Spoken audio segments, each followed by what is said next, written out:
Welcome to K combat. இன்னைக்கு ஹிஸ்டரியில் ஒரு முக்கியமான டாபிக் நம்ம பார்க்க போகிறோம். சிந்து சமவெளி நாகரிகம். ஃபர்ஸ்ட் நாகரிகம்னா நம்ம என்னன்னு தெரிஞ்சுக்கலாங்க.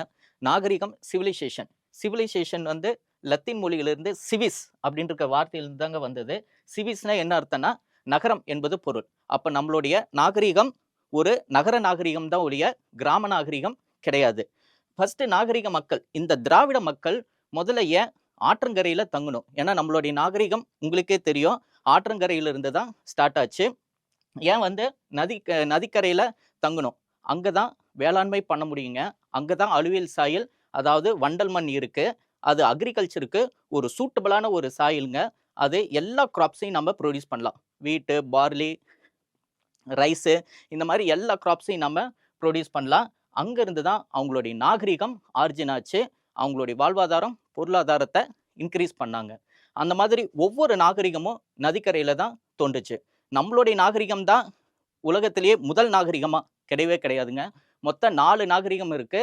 ஃபர்ஸ்ட் மெசபடோமிய நாகரிகம், 2வது சிந்து சமவெளி நாகரிகம், 3வது எகிப்து நாகரிகம், 4வது சீன நாகரிகம்.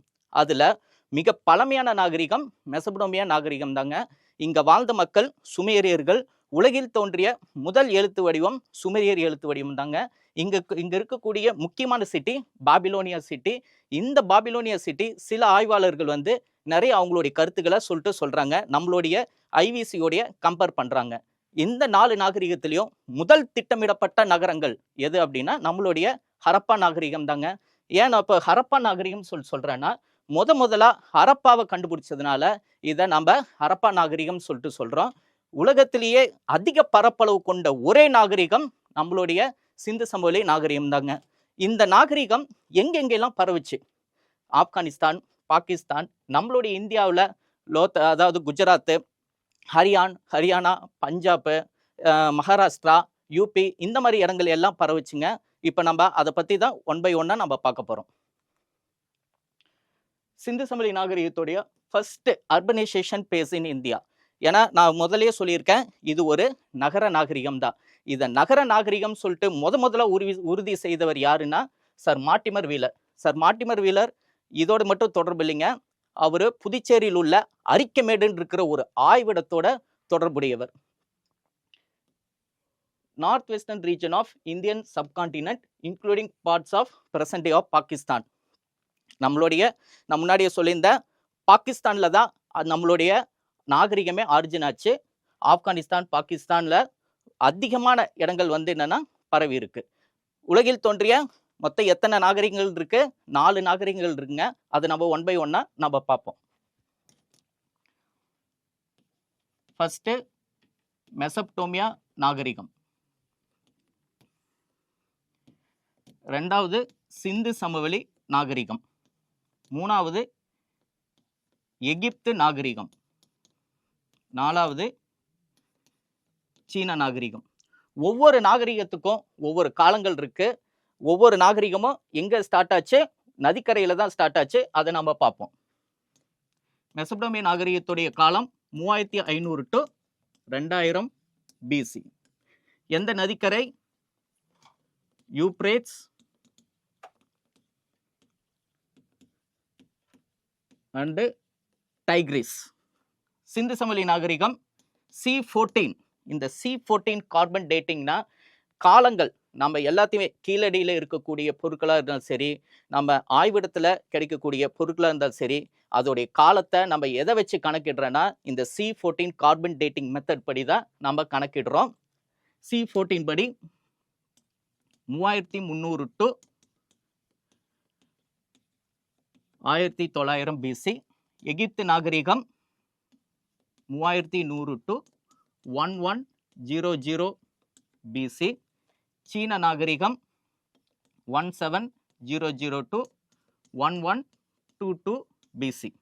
சிந்து சமவெளி நாகரிகம் உங்களுக்கே தெரியும், பேர்லயே இருக்கு, சிந்து நதி. எகிப்து நாகரிகம் நைல் நதி. சீன நாகரிகம் ஹுவாங்ஹோ மஞ்சள் நதின்னு சொல்லிட்டு சொல்லுவாங்க. இந்த 4 நாகரிகத்துல மிக பழமையான நாகரிகம் எது? மெசபடோமிய நாகரிகம் தான். முதல் திட்டமிடப்பட்ட நகரங்கள் எது? சிந்து சமவெளி நாகரிகம். அதிக பரப்பளவு கொண்ட நகரங்கள் எது? நம்மளுடைய சிந்து சமவெளி நாகரிகம் தான். இங்க வாழ்ந்த மக்கள் சுமேரியர்கள். உலகில் தோன்றிய முதல் எழுத்து வடிவம் என்னன்னு சொல்லியிருக்கேன், சுமேரியர் எழுத்து வடிவம். இங்க இருக்கக்கூடிய இம்பார்ட்டன்ட் சிட்டி எது? பாபிலோனியா சிட்டி. நம்ம முன்னாடி பார்த்தோம் சிவிலைசேஷன் இருக்கிற வார்த்தை சிவிஸ் அப்படின்னு ஒரு லத்தீன் மொழியிலிருந்து தான் வந்தது. சிவிஸ்னா என்னது? நகரம் என்பது பொருள். Next, Harappan civilisation origins. Harappa எப்படி ஆரிஜின் ஆகுது? முதலா ஹரப்பா சிட்டியை கண்டுபிடிச்சதுனால தான் இது ஹரப்பா நாகரிகம் நம்ம சொல்றோம். இங்க நிறைய வர்த்தகங்கள், கைவினை பொருட்கள், வேளாண்மை, உலோக தொழில், இந்த மாதிரி நிறைய தொழில் வந்து செஞ்சிருக்காங்க. இதுல முக்கியமா நம்ம கவனிக்க வேண்டியது Neolithic villages like Mehrgarh. Okay, இந்த மெஹர்கர் இருக்கிற வார்த்தை இங்கேயே வந்தது. மெஹர்கர்னா என்ன? அது ஒரு நகரங்க. இந்த மெஹர்கர் தான் சிந்து சமவெளி நாகரிகத்துடைய வந்து முன்னோடியா இருக்கு. இங்க வாழ்ந்த மக்கள் புதிய கற்கால முறையில மக்கள் வாழ்ந்திருக்கிறாங்க. இங்க மக்கள் எந்த மொழியில பேசியிருக்காங்கன்னா பிராக்வி அப்படின்னு ஒரு வட திராவிட மொழியில பேசியிருக்காங்க. இங்கேயும் மக்கள் என்ன பண்ணியிருக்காங்க? வேளாண்மை பண்ணியிருக்காங்க, கால்நடை மேய்ச்சிருக்காங்க. பட் ஆனா இந்த நகரம் என்னாச்சு? நாளடைவில் அழிஞ்சிருச்சு. அதுக்கான சான்று நமக்கு கிடைக்கல. Phases of Harappan civilisation. கட்டங்கள், ஹரப்பாவுடைய கட்டங்கள் 3 இதா பிரிக்கிறாங்க. Early phase, mature phase, later phase. இதுல இந்த லேட்டர் பேஸ், அதாவது பிற்கால ஹரப்பால தான் நம்மளுடைய நகர மையங்களே ஸ்டார்ட் ஆச்சு. முதிர்ந்த ஹரப்பா ரொம்ப ரொம்ப முக்கியமானது. ஏன்னா அங்கதான் large downs, burn BRICS buildings, இந்த மாதிரி சுட்ட செங்கலாலான கட்டடங்கள், வீடு எல்லாமே முதிர்ந்த ஹரப்பால தான் இருந்ததுங்க. ஏர்லி ஹரப்பால ட்ரேடு நடந்திருக்கு, பிளஸ் கைவினை பொருட்களை செஞ்சிருக்காங்க. நம்ம பார்த்தோம் இல்லையா, ஏர்லி பேஸ் டவுன்ஸ் இருந்திருக்கு, வில்லேஜஸ் இருக்கு, கைவினை பொருட்களை மக்கள் செஞ்சாங்க. அதே மெச்சூர் ஹரப்பால அந்த சுட்ட செங்கலாலான கட்டடங்கள் இருந்திருக்கு. சரி, ஓகே. இப்படி ஒரு பிரம்மாண்டமான கட்டடங்கள் எப்படி ஃபர்ஸ்ட் கண்டுபிடிச்சாங்க? யார் முதல்ல கண்டுபிடிச்சாங்க? இது எப்படி நமக்கு மக்களுக்கு தெரிய வந்தது? அதுல நம்ம ஒருத்தர் முக்கியமா பார்க்க வேண்டியது யாருன்னா சர் சார்லஸ் மேசன். இவர் தான் முதலா இந்த ஹரப்பாவுடைய இடிபாடுகளை கண்டுபிடிச்சவர் சர் சார்லஸ் மேசன் தான். இவர் என்ன பண்ணி இருக்கிறாருங்க, 1826ல முதலா ஹரப்பாவுக்கு போயிருக்கிறார். அப்ப போகும்போது இவருக்கு ஹரப்பா தான் அப்படின்னு இவருக்கு தெரியலைங்க. போயிருக்கிறார். அங்க போயிட்டு இந்த மாதிரி சுட்ட செங்கலாலான பிரம்மாண்டமான கட்டடங்களை பார்த்துருக்கிறாரு. உறுதியான செங்கலை பயன்படுத்தி இருக்காங்க அந்த மக்கள். அப்ப அந்த நாகரிகத்தை அழிஞ்சிடக்கூடாது, இது நம்ம மக்களுக்கு எப்படியாவது தெரிய வச்சாகணும்னு சொல்லிட்டு ஒரு புக் ஒன்று எழுதுறாருங்க. அந்த புக்கு தான் 1838ல narrative of various journey of Pakistan, Afghanistan and Balochistan. இந்த புக்கில் தான் ஒரு வார்த்தையை மென்ஷன் பண்றாங்க. அந்த பாலடைந்த செங்கற்கோட்டை உயரமான கோபுரங்களுடனும் சாய்வு சுவர்களுடனும் கட்டப்பட்டதுன்னு சொல்லிட்டு ஒரு வார்த்தையை மென்ஷன் பண்றாங்க. அந்த வார்த்தை தான் ஹரப்பாக்கு கிடைச்ச முதல் சான்றா இருக்கு. ஹரப்பாவுடைய இடிபாடுகளை முதல்ல கண்டறிந்தவர் யாரு? சர் சார்லஸ் மேசன் தான். இவர் தான் போயிருக்காரா? இவரை பின்தொடர்ந்து 1831ல அலெக்சாண்டர்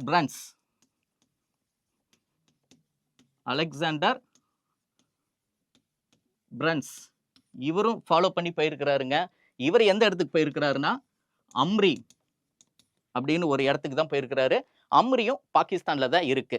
அப்ப ஃபர்ஸ்ட் போனவர் யாரு? Sir Charles Mason. ரெண்டாவதா போனவர் யாரு? அலெக்சாண்டர் பிரன்ஸ். இவங்க 2 பேர் தான் முதல்ல போயிருக்காங்க. அதுக்கப்புறம் தான் 1856ல என்ன நடந்ததுன்னா, அப்ப இருக்கக்கூடிய பிரிட்டிஷ் கவர்மெண்ட் ஒரு ரயில்வே லைன் போடுறாங்க. எங்கிருந்து எது வரைக்கும்னா லாகூர்ல இருந்து கராச்சி வரைக்கும் ஒரு ரயில்வே லைன் போடுறாங்க. அப்ப லார்ட் டல்ஹௌசி ஆட்சி தான் இருந்தது. அவர் தான் ஃபாதர் ஆஃப் ரயில்வேன்னு சொல்லிட்டு சொல்றாங்க. அப்ப அந்த ரயில்வே கட்டுறதுக்கு ஒரு உறுதியான கல் தேவைப்பட்டிருக்குது. அந்த கல் எங்க இருந்து பேத்து எடுத்திருக்காங்க? நம்மளுடைய நாகரிகத்துல இருக்கக்கூடிய கட்டடங்கள்ல இருந்து பேத்து எடுத்திருக்கிறாங்க. அந்த கல்லை அந்த ரயில்வே லைனுக்கு யூஸ் பண்ணாங்க. அதுக்கப்புறம் தான் கொஞ்சம் கொஞ்சமா இதை பேத்தெடுத்து நம்மளுடைய நகரத்தை, ஒரு கால்வாசி நகரத்தை வந்து அழிச்சிட்டாங்க. இதை மீதியும் அழிஞ்சிடக்கூடாதுன்னு சொல்லிட்டு அடுத்த முக்கியமான ஒரு ஆய்வாளர் வராரு. அவர் தான் சர் ஜான் மார்சல். இவரு இந்திய தொல்லியல் துறையுடைய டைரக்டர் ஜெனரலா இருந்திருக்கிறாருங்க. இந்திய தொல்லியல் துறை, இந்த இந்திய தொல்லியல் துறை எப்ப ஸ்டார்ட் பண்ணப்பட்டதுன்னா 1861ல ஸ்டார்ட் பண்ணியிருக்காங்க. எங்கன்னா நியூ டெல்லி. அதை ஸ்டார்ட் பண்ணவர் யாரு? Sir Alexander Cunningham. அவர் தாங்க ஸ்டார்ட் பண்ணியிருக்காரு. அவரை தான் ஃபாதர் ஆஃப் ஏஎஸ்ஐன்னு சொல்றாங்க. ஃபர்ஸ்ட் சர்வேயர் ஆஃப் மெட்ராஸ்ன்னு சொல்றாங்க. அவர் தான் முதல் ஏஎஸ்ஐ உடைய டைரக்டர் ஜெனரலா இருக்கிறாரு. அது மட்டுமா அவர் பண்ணாரு? ஹரப்பாவுக்கு 3 முறை போயிருக்கிறாருங்க. 1853, 1856 அண்டு 1875 3 முறை போயிருக்கிறாருங்க. 3 முறை போயிட்டு ஆய்வு செஞ்சிருக்கிறாரு. அது மட்டுமா செஞ்சாரு? இல்ல, அதையும் தாண்டி அசோகருடைய புகழை மக்களுக்கு வெளிப்படுத்தியவர் யாருன்னா அலெக்சாண்டர் கன்னிங்ஹாம் தான். ஏஎஸ்ஐ எப்ப ஸ்டார்ட் பண்ணாங்க? 1861ல ஸ்டார்ட் பண்ணாங்க. எங்க? நியூ டெல்லியில. ஸ்டார்ட் பண்ணவர் அலெக்சாண்டர் கன்னிங்ஹாம். இவரு எத்தனை முறை ஹரப்பாவுக்கு விசிட் பண்ணியிருக்காரு? 3 முறை. 1853, 56 அண்ட் 75. இவர் தான் father of ASI, first surveyor of Madras. இந்த மாதிரிலாம் நம்ம பார்த்துருந்தோம். சர் ஜான் மார்சல் இவர் இல்லைன்னா சிந்து சமவெளி நாகரிகமே கிடையாதுங்க. மக்களுக்கு உலகத்திலேயே வந்து மக்களுக்கு இந்த மாதிரி ஒரு நாகரிகம் இருந்ததா வெளிப்படுத்தியவர் யாருன்னா சர் ஜான் மார்சல். அது மட்டுமா, இவருடைய பங்கு ஏராளங்க. அந்த இந்திய தொழில் துறையில ஏராளமா இவருடைய பங்கு இருக்குதுங்க. ஹரப்பா கலாச்சாரம் அப்படின்னு ஒரு புக்கை எழுதினவர் சர் ஜான் மார்சல் தான். சிந்து சமவெளி நாகரிகம் என்ற வார்த்தையை பயன்படுத்திய முதல் அறிஞரும் சர் ஜான் மார்சல் தான். இவர் சொல்றாரு, நம்ம முன்னாடி பார்த்திருந்தோம் சிந்து சமவெளி நாகரிகம் C14 கார்பன் டேட்டிங் மெத்தட் படி 3300ல இருந்து 1900 பிசின்னு சொல்லிட்டு நம்ம பார்த்துருந்தோம். ஆனா இவர் வந்து ஒரு கணக்கிட்டு சொல்றாருங்க, அது அந்த காலம் இல்ல, இந்த காலமா இருந்திருக்கலாம்னு சொல்லிட்டு சொல்றாரு. அதுதான் 3250 டு 2750 பிசின்னு சொல்லிட்டு இவர் கணக்கிடுறாருங்க. அது மட்டும் இல்லாம இது வேத காலத்திற்கும் முற்பட்டதாக இருக்கலாம்னு அதையும் கணக்கிட்டு சொல்றாரு. நம்மளுடைய நாகரிகத்தை திராவிட நாகரிகத்தோட ஒப்பிடுறாரு. ஏன் திராவிட நாகரிகத்தோட ஒப்பிடுறாரு? ஏன்னா இங்க வாழ்ந்த மக்கள் திராவிட மக்கள் தான் அப்படின்னு சொல்லிட்டு சொல்றாரு. இவர் எழுதிய ஒரு முக்கியமான புக்கு ஹரப்பா கலாச்சாரம். இது ரொம்ப இம்பார்ட்டன்டான ஒரு புக்கு. இவர் தான் சிந்துவெளி நாகரிகம் என்ற வார்த்தையை பயன்படுத்திய முதல் அறிஞர். 1920ல ஹரப்பாவையும் மொஹஞ்சதாரோவையும் என்ன பண்றாங்கன்னா அகழாய்வு செய்யறதுக்கு ஸ்டார்ட் பண்றாங்க. அதுக்கப்புறம் 1921ல ஹரப்பாவை ஆய்வு செய்யறாங்க. முதல்ல ஆய்வு செய்தவர், ஹரப்பாவை முதலாக ஆய்வு செய்தவர் யாருன்னா தாயராம் சாகினி. அதை பத்தி நம்ம பின்னாடி டீட்டெயிலா நம்ம பார்ப்போம். 1922ல மொஹஞ்சதாரோவை ஆடி பானர்ஜின்னு இருக்கிறவர் தான் ஆய்வு செய்யறாரு. 1924ல தான் என்ன பண்றாங்க, சர் ஜான் மார்சல் ரெண்டத்தையும் எடுத்து பொதுவான அம்சங்களை ஆய்வு செய்யறாரு. அடுத்து சர் ஜான் மார்சல் முடிஞ்சிருச்சு.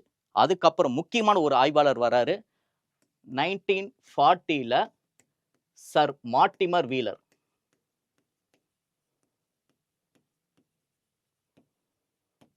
நம்ம இவரை பத்தி நம்ம பார்க்கணுங்க. ஏன்னா இவரும் 1940ல ஹரப்பாவை ஆய்வு செஞ்சிருக்கிறாரு. சிந்துவெளி நாகரிகம் அப்படின்னு ஒரு புத்தகத்தை எழுதியவர் சர் மார்ட்டிமர் வீலர். சிந்துவெளி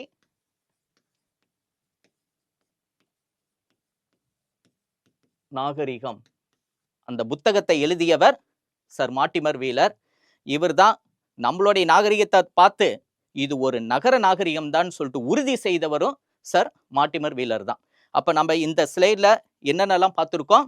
சர் சார்லஸ் மேஷன் பத்தி பார்த்துருக்கோம், அலெக்சாண்டர் கன்னிங்ஹாம் பத்தி பார்த்துருக்கோம், அலெக்சாண்டர் பிரன்ஸ் பத்தி பார்த்துருக்கோம், சர் ஜான் மார்சல், அதுக்கப்புறம் சர் மார்ட்டிமர் வீலர். இவங்க 5 ஆய்வாளர்களும் ரொம்ப ரொம்ப முக்கியமானவருங்க. அடுத்து spread and timeline of the civilisation.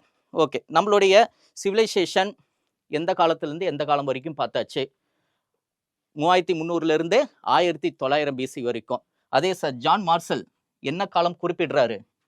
3250 to 2750 PC. இதை குறிப்பிட்டவர் யாரு? Sir John marshal. Sir John marshal. இது ஒரு முக்கியமான ஒரு டேட்டா. நம்மளுடையதான் அதிக பரப்பளவுன்னு சொல்லியிருந்தோம். எவ்வளவு பரப்பளவு? 13 லட்சம் ஸ்கொயர் கிலோமீட்டர். இதில் இன்னொரு டேட்டாவும் நீங்கள் தெரிஞ்சுக்கணும். 13 இல்ல 15 2 டேட்டாவும் நீங்கள் தெரிஞ்சுக்கணும். 15 லட்சம் ஸ்கொயர் கிலோமீட்டரை நீங்கள் ஞாபகம் வச்சுக்கோங்க. இதோடைய புவி எல்லை தெற்கு ஆசியா பகுதியில் அமைஞ்சிருக்கு. இதில் 6 பெரிய நகரங்கள் இருக்கு, 200க்கும் மேற்பட்ட கிராமங்கள் இருக்கு. அந்த 6 பெரிய நகரங்கள்ல ரொம்ப ரொம்ப முக்கியமான நகரங்கள் தோலவீரா, லோத்தல், சுர்கோட்டடா, பனாவலி, காலிபங்கன்னு சொல்லிட்டு இன்னும் எக்கச்சக்கமா நிறைய நகரங்கள் இருக்கு. அதுல 2 நம்ம ஞாபகம் வச்சுக்கூடிய நகரங்கள் தோலவீரா மற்றும் ராக்கி கார்கி. ஏன் சார் இது பர்டிகுலரா நீங்க சொல்றீங்க அப்படின்னா, தோலவீரா தான் 2021 யுனெஸ்கோ பாரம்பரிய சின்னத்துல இடம் பிடித்துள்ள ஒரே நகரம் எதுனா நம்ம தோலவீரா தான். தோலவீரா எங்க இருக்கு? குஜராத்ல இருக்கு.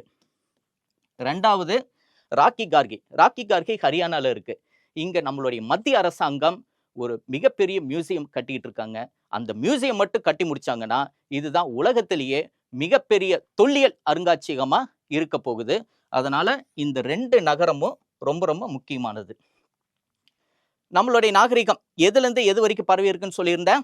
ஆப்கானிஸ்தான், பாகிஸ்தான், நம்ம இந்தியாவில் ஹரியானா, பஞ்சாப், ராஜஸ்தான் இந்த மாதிரி பகுதியெல்லாம் பரவி இருக்குன்னு சொல்லிட்டு சொல்லியிருந்தேன். அதை நம்ம மேப்ல கிளியரா நம்ம எக்ஸ்பிளைன் பண்ணலாம்.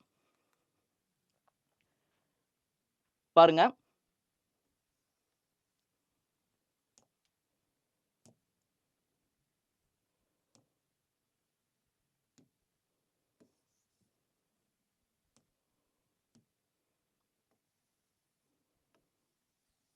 இங்க என்ன இருக்கு? பாகிஸ்தான் இருக்கு. இங்க என்ன இருக்கு? ஆப்கானிஸ்தான் இருக்கு. இது ஃபுல்லுமே நம்மளுடைய நாகரிகம் பரவியுள்ள பகுதிகள். இதெல்லாம் என்னென்ன ஸ்டேட்ஸ்ன்னு சொல்லிட்டு நீங்க ஜியோகிராஃபில ரொம்ப முக்கியமா பார்த்துருப்பீங்க. இதெல்லாம் என்னென்ன ஸ்டேட்ஸு? பஞ்சாப், ஹரியானா, ராஜஸ்தான், குஜராத், மகாராஷ்டிரா, யூபி இந்த மாதிரி பகுதியெல்லாம் பரவி இருக்கு. இதுல மெயின் ஏரியா நம்மளுடைய கோர் சென்டர் அப்படின்னு எடுத்துட்டீங்கன்னா இந்த பஞ்சாப், ஹரியானா, ராஜஸ்தான், குஜராத் தான் கோர் சென்டர். ஆப்கானிஸ்தான், பாகிஸ்தான் இந்த இடத்துல தான் முழுசா பரவி இருக்குங்க. எல்லைகள் நம்ம ஹரப்பா நாகரிகத்துடைய எல்லைகள் நம்ம பார்ப்போம்.